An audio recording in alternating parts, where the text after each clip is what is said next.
Salut à tous. Alors aujourd'hui, dans cette petite vidéo, on va voir les 3 principaux défauts que font tous les débutants quand ils démarrent le sparring. Vraiment, une très grande majorité des débutants, quand ils vont monter sur le ring pour les premières fois, pendant les premières semaines, les premiers mois, il y a de grandes chances qu'ils commettent ces erreurs-là. Alors, on commence tout de suite dans le dur. La première erreur, qui est vraiment extrêmement courante, c'est le fait de bloquer trop devant et pas assez sur le côté. Donc, je vous mets des petites images d'illustration ici. Euh, Quand vous bloquez, il faut absolument que votre jambe se lève bien sur le côté. Vous vous rappelez mon système dont je parle dans les premières vidéos sur la garde et les blocages. Si vous étiez sur une horloge, votre adversaire se trouve à midi en face de vous.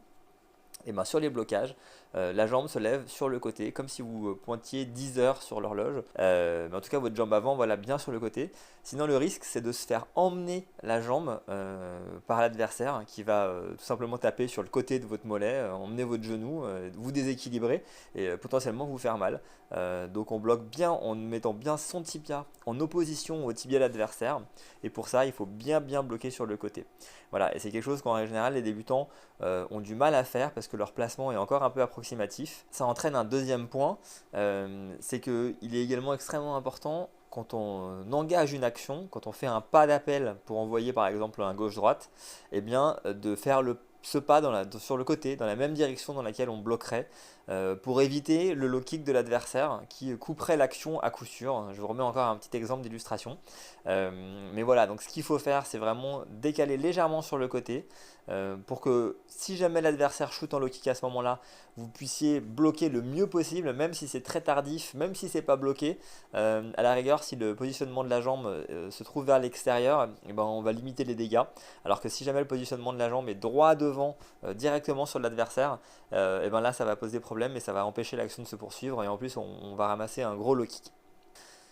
La deuxième erreur vraiment classique qu'on voit beaucoup chez les débutants, et ben elle se trouve au niveau de la garde, mais cette fois au niveau des poings, puisque souvent ils ont tendance à ne pas coller les gants à leur visage quand ils bloquent des coups, et donc ils ont tendance à se taper eux-mêmes avec leurs propres gants. Les adversaires vont taper dans leur garde, qui va elle-même venir taper leur visage, donc ça c'est vraiment pas efficace. Et puis du coup, en règle générale, ce qui se produit juste après, c'est qu'on a ils ont tendance à reculer, à refuser un peu le combat, à tendre un peu les mains vers l'avant et à reculer le visage en arrière.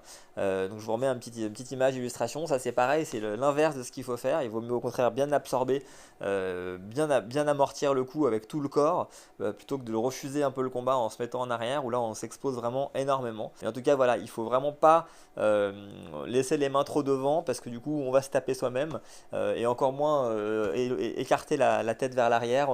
Ça donne des appuis très approximatifs où le poids du corps est en arrière, le ventre est découvert, on peut se faire contrer vraiment très facilement. C'est vraiment quelque chose à éviter au maximum. Et pour finir, une dernière chose qui est très importante et que les débutants ont parfois du mal à mettre en place, c'est le fait de bien reprendre un appui entre chaque coup, notamment après un gauche-droite. L'élément classique, encore je vous montre un petit peu à quoi je pense, c'est qu'en règle générale, souvent, quand les débutants envoient gauche-droite, jambe arrière, ils vont faire un pas pour envoyer le gauche-droite, mais ils vont pas refaire deux pas pour envoyer la jambe arrière. Donc ça pose de nombreux problèmes de distance. En boxe taille, il faut que nécessairement la hanche puisse travailler pour qu'il y ait de la puissance, et ça c'est sur tous les coups. Et donc pour que la hanche puisse travailler, il faut soit qu'il y ait un changement d'appui, passer de la jambe avant à la jambe arrière, ou l'inverse, de la jambe arrière à la jambe avant. C'est ce qu'on peut voir sur une gauche-droite notamment. Voilà, sur une gauche-droite, vous faites un premier pas, votre poids est au milieu de vos deux jambes, et c'est sur la droite que votre poids vient sur la jambe avant. Là on voit une transition, un transfert de poids qui permet d'avoir de la puissance. Mais par contre après, vous ne pouvez pas envoyer une jambe directe derrière, c'est impossible. En boxe taille, il faut reprendre un appui systématiquement ou faire un transfert de masse. Et donc pour faire une liaison point-pied, là il n'y a pas de choix, il faut faire une reprise d'appui. Et donc après une gauche-droite, on refait un pas pour pouvoir envoyer son middle derrière, être à bonne distance, bien ouvrir sa hanche, bien décaler. Et c'est quelque chose que les débutants ne voient pas forcément au début et sur lesquels il faut bien insister, être bien vigilant quand on démarre. Voilà, c'est tout ce dont je voulais vous parler aujourd'hui. Un petit top 3 des principaux défauts que je remarque chez les débutants. On se revoit bientôt pour une prochaine vidéo. Quand t'es potes et ton cas, ouais, c'est parti pour la vraie averse.